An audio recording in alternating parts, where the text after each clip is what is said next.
bin mir gar nicht sicher, ob er deswegen der Quietschgeräusche macht oder ob er es einfach nur liebt, da drauf rumzukauen. Quietsch ist schon toll.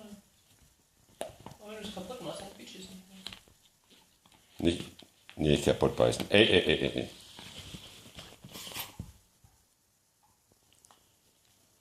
Wäre doch toll, wenn das mal länger als 5 Minuten halten würde.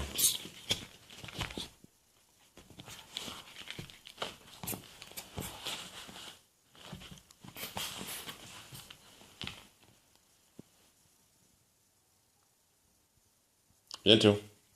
Kuckuck. Viento. Schön geworden.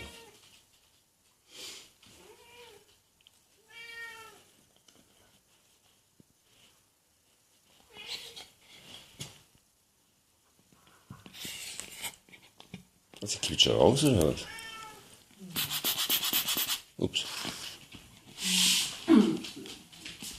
Vielleicht wieder drin, oder? Hast du wieder ein Loch reingebissen, oder? Nee, scheint raus zu sein, oder?